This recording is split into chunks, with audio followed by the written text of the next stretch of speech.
Man, I'm not gonna lie, I wanted him to come back to Vancouver.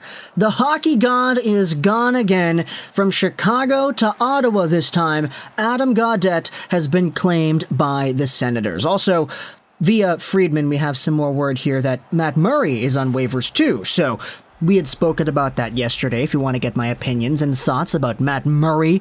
Yeah, Matt Murray, the two-time Stanley Cup champion as a rookie goaltender. Matt Murray, he's on waivers now, $6.25 million down the drain, baby. But for Adam Gaudette, he was placed onto waivers yesterday, and the second he was placed on waivers, I was like, okay, I kind of want him. Like, my team, the Vancouver Canucks, I think it would be a really good thing had they gone out there and acquired this Adam Gaudette guy, whoever this guy is. Obviously, I know who this guy is, but former Vancouver Canuck, drafted by the Canucks in the 5th round of the 2015 NHL Entry Draft. Take a look at this, 149th overall, all the way back then.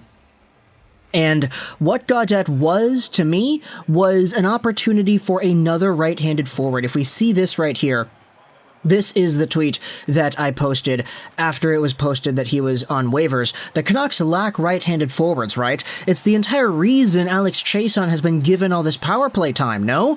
And I think it was Jeff Patterson that also said a similar thing, that right-handed forwards were a thing that the Canucks kind of needed. And right-handed centers to boot. Brandon Sutter has been out the entire season. McEwen was lost out on waivers. Chiasson is here. Garland is here. Boeser is here. And that's pretty much it. And so, for Gaudette being on waivers, I was like, this is a great opportunity. The Vancouver Canucks need to get this. Like, I kind of, in my head, thought that. I didn't really say it anywhere because I didn't want anybody to flame me. But no, it is Ottawa instead. If you go over to the NHL point production and you see where Ottawa is, they're literally second last. So, Gaudette didn't last on the waiver wire all too long. Had the Ottawa Senators been just a little bit better, who knows if Montreal or Seattle or Vancouver would have gone out there and gotten the claim in first, but Ottawa, being the second worst team in the league point percentage-wise, they were able to say, okay, well, we want him, we'll get him. And now Adam Gaudette is going to go over to a Senator squad that features the likes of former Vancouver Canuck Michael Del Zotto. We're going to have ourselves the MDZ DJ Del Zotto and Gaudette reuniting, I guess you could say. Where the heck is Del Zotto even on this roster? Is he here? My goodness. Yeah, he's right there. My gosh, I can't believe I missed that. 5 points in 9 games. Wow, MDZ, you're going out there producing like crazy. But for Adam Gaudette, you take a look at what he is. 25 years old, 6'1", 170, a right-handed player signed till the end of the season, making $900,000. He's a guy that a few years ago, back in Northeastern, he was an absolute monster.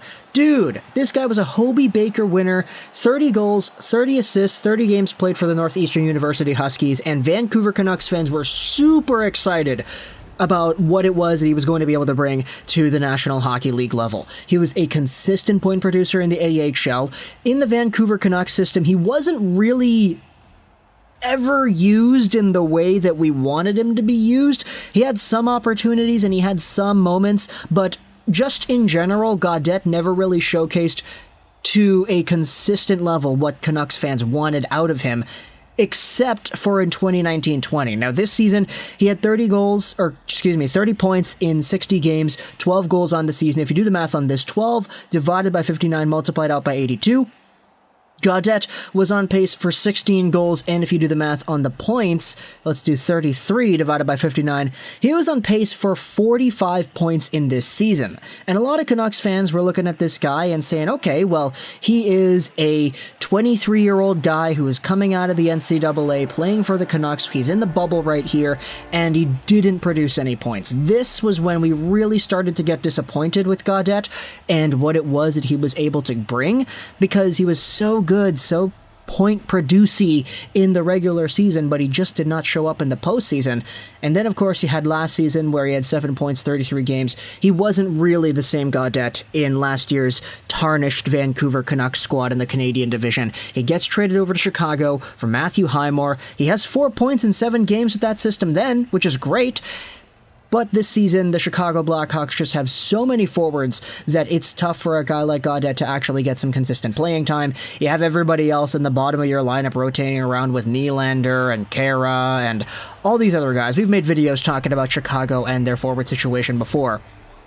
But There was speculation that Gaudette was actually going to be on the trade block again because the Blackhawks just wanted another body in there, or they just needed to open up that space for somebody else. But they send him on waivers, he gets claimed by Ottawa, and Gaudette is ultimately going from one team that has a super high amount of forward depth in the bottom of their lineup to another team that kind of has that problem rotating throughout every part of their forward core. So Adam Gaudette, I hope the guy has a good NHL future in Ottawa. I've been a really big believer in this guy, and I obviously do want him to succeed. I've highlighted before how, in my opinion, the best part of the 2020 quarantine was watching Adam Gaudette play Warzone on Twitch stream and interacting with the guy and having him talk with other Canucks fans. So, Sens fans, you guys are getting a good one over here. Talk to me in the comments. What do you think? I hope you enjoyed this Rosén 99.